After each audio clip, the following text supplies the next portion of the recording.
ప్రతి క్షణం సమాజం కోసం మీ మిత్ర న్యూస్. కాంగ్రెస్ పార్టీ ఎంపీ అభ్యర్థి చల్లా వంశీచంద్ రెడ్డిని భారీ మెజారిటీతో గెలిపించాలని కాంగ్రెస్ పార్టీ నేత రాచాల యుగంధర్ గౌడ్ కోరారు. శుక్రవారం మహబూబ్ నగర్ జిల్లా కాంగ్రెస్ పార్టీ కార్యాలయంలో మీడియా సమావేశంలో ఆయన మాట్లాడుతూ కుల గణనపై మాట తప్పిన బీజేపీపై బీసీల ద్రోహి డీకే అరుణపై ఆగ్రహం వ్యక్తం చేశారు. డీకే అరుణను ఓడించాలని కాంగ్రెస్ పార్టీ హస్తం గుర్తుకు ఓటు వేసి చల్లా వంశీచంద్ రెడ్డిని భారీ మెజారిటీతో గెలిపించాలని ఆయన కోరారు. జరగనున్న పార్లమెంట్ ఎన్నికల్లో మహబూబ్ నగర్ పార్లమెంటు నుంచి పోటీ చేస్తున్న వంశీచంద్ రెడ్డి గారికి ఓటేసి గెలిపించాలని ఈరోజు మహబూబ్ నగర్ పార్లమెంట్ నియోజకవర్గ ప్రజలకు విజ్ఞప్తి చేస్తూ ఉన్నాం. మరి గత 10 ఏళ్ళుగా చూస్తూ ఉన్నాం, రాష్ట్రంలో బీఆర్ఎస్ కానీ కేంద్రంలో బీజేపీ కానీ ఈరోజు ప్రజలను ఏ విధంగా ఈరోజు అణచివేసిందో, ఏ విధంగా అభివృద్ధి చేయకుండా ఈరోజు మళ్ళీ ఓట్లు అడగడానికి వస్తుంటే ఒకసారి అందరూ ఆలోచించుకోవాలి. మరి బీసీ ప్రధాని అయితే బీసీల బతుకులు బాగుపడతాయని చెప్పి నరేంద్ర మోదీ గారికి మద్దతు ఇచ్చి ఈరోజు దేశమంతా కూడా ఓట్లు ఇస్తే ఇప్పటి వరకు కూడా ఈరోజు బీసీ డిమాండ్లపై ఏనాడు కూడా స్పందించినటువంటి పరిస్థితి ఈరోజు కేంద్రంలో ఉంది. మరి రాష్ట్రంలో చూసుకుంటే తెలంగాణ రాష్ట్రం ఏర్పడిన తొలినాళ్లలోనే అత్యధిక వర్గాలు బడుగు బలహీన వర్గాలు చేసిన రాష్ట్రం తెలంగాణ. వారికి రిజర్వేషన్ ఉండాలని చెప్పి 34% రిజర్వేషన్ కావాలని కేంద్రానికి లెటర్ రాసిండు కేసీఆర్ గారు. ఈయన పార్టీ టికెట్లు ఇయ్యాడు, ఫెడరేషన్ నిర్వీర్యం చేసిండు, స్థానిక సంస్థల్లో పంచాయతీ రాజ్ ఎన్నికల్లో కూడా ఈరోజు రిజర్వేషన్లు తక్కువ చేసి అణచివేసిన పరిస్థితి ఈరోజు రాష్ట్రంలో ఉంది. మరి కేంద్రంలో చూసుకుంటే మోదీ బీసీ జనగణన చేయలేదు, వాళ్ళే మాట ఇచ్చిండ్రు. యూపీఏ ప్రభుత్వం ఉన్నప్పుడు మేము అధికారంలోకి వస్తాయి బీసీ జనగణన చేస్తాం, ఈరోజు బీసీలకు రిజర్వేషన్లు కల్పిస్తాం, బీసీ ప్రధాని అయితే మీ బతుకులు బాగుపడతాయని ఇంతవరకు మళ్ళీ ఒక 50 ఇంటికే పోయిన పరిస్థితి ఉంది. రాజ్నాథ్ సింగ్ గారు మాటిస్తే దిక్కు లేదు, నరేంద్ర మోదీ గారి హామీలకు దిక్కు లేదు. మళ్ళీ కూడా ఈరోజు ఏదో కబడ్డీ ప్రేమ వరకు ఈరోజు బీసీ ప్రధాని అని చెప్తా ఉన్నారు. కానీ ఈరోజు మాకు సమగ్ర కులగణన జరిగితేనే ఈరోజు మాకు రిజర్వేషన్లు వస్తాయి, మా పిల్లలకు ఈరోజు చదువులో ఉద్యోగాలు వస్తాయి, విద్యాలో రిజర్వేషన్ వస్తాయి, ఉద్యోగాల రిజర్వేషన్ కలుగుతాయి. ఈరోజు మనంతా కూడా మహిళలకు చట్టసభలు వస్తాయి. అన్నింటికన్నా ముఖ్యంగా బీసీలకు చట్టసభలో రిజర్వేషన్ కూడా పొందాలంటే బీసీ జనగణన ఎంత అవసరం.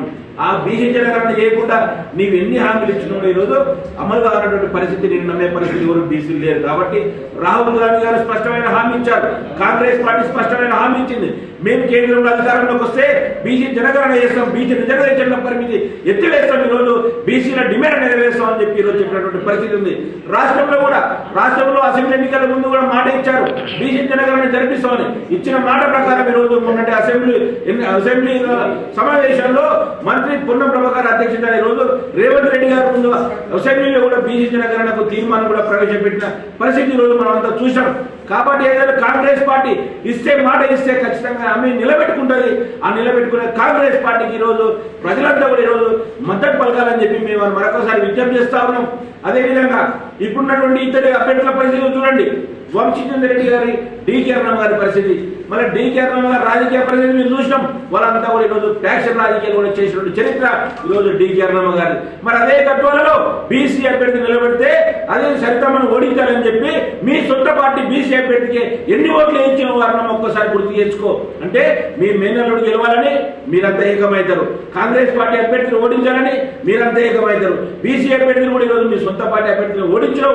మళ్ళీ ఇక్కడ వచ్చేదో నేను బీసీల వాది, వాళ్ళు మీకు నాకు సపోర్ట్ చేస్తారంటే బీసీలంతా మీకు తిక్కొల్లా కనిపిస్తున్నారా? మీరు ప్రతి ఒక్కరు కూడా మేము అర్థం చేసుకుంటా ఉన్నాం, ప్రతి ఒక్కరు కూడా అవగాహన చేసుకున్నాం, ప్రతి ఒక్కరు ఆలోచిస్తున్నాం. ఖచ్చితంగా వచ్చే ఎన్నికల్లో బీసీల ద్రోహి డీకే అరుణ గారిని ఖచ్చితంగా వచ్చే ఎన్నికల్లో ఓడిస్తాం. గతంలో కూడా గతంలో ఒక ఎమ్మెల్యే గట్టబిల్లులు ఉంటాయని ఎంత ఇబ్బంది పెట్టిండ్రు ఈరోజు రాష్ట్రం అంతా కూడా చూసింది, వాల్మీకులంతా కూడా ఈరోజు గమనించారు, అన్ని వర్గాలు గమనించారు. కాబట్టి ఈ వచ్చే పార్లమెంట్ ఎన్నికల్లో మీ ఆటలు సాగవు. గతంలో కూడా 2 సార్లు ఎంపీగా పోటీ చేసి ఓటమి పాలయ్యారు, ముచ్చటగా 3వ సారి కూడా ఈరోజు ఓటమి పాలు కావడానికి ఈరోజు సిద్ధంగా ఉండండి. మరొక్కసారి ప్రలోభ రాజకీయాలు చేస్తే మహబూబ్నగర్ జిల్లా ప్రజలు ఈరోజు ఎవరు కూడా సిద్ధంగా లేరు. ఎందుకంటే కేంద్రంలో ఖచ్చితంగా కాంగ్రెస్ పార్టీ అధికారంలో వస్తుందని సర్వే చెప్తా ఉన్నాయి. ఇక్కడ కూడా మహబూబ్నగర్ పార్లమెంట్ నుంచి కాంగ్రెస్ అభ్యర్థి గెలిస్తే ఖచ్చితంగా వంశీచంద్ రెడ్డి గారికి ఉన్న నెట్వర్క్, ఆయనకు సిడబ్ల్యూసీ ఉన్న ప్రత్యేకత నుంచి ఖచ్చితంగా మంత్రి అయ్యాడు.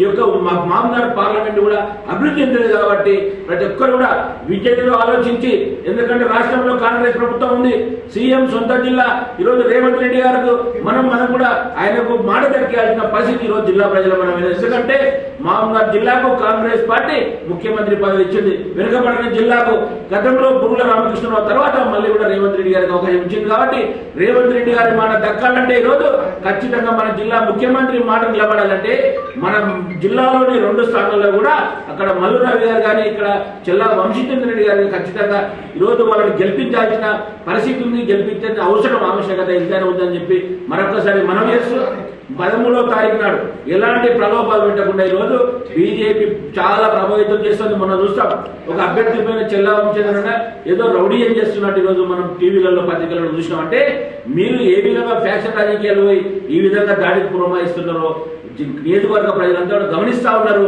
కాబట్టి ఇకనైనా కూడా అటువంటి రాజకీయాలు మానుకోవాలి.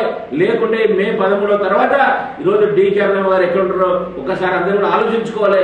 మరొకసారి అటువంటి పునరావృతం కావాలంటే జిల్లా అభివృద్ధి చెందాలంటే ఈరోజు కాంగ్రెస్ పార్టీకి ఓటేసి గెలిపించాలని చెప్పి మరొకసారి మేము జిల్లా ప్రజలకు విజ్ఞప్తి చేస్తా ఉన్నాం.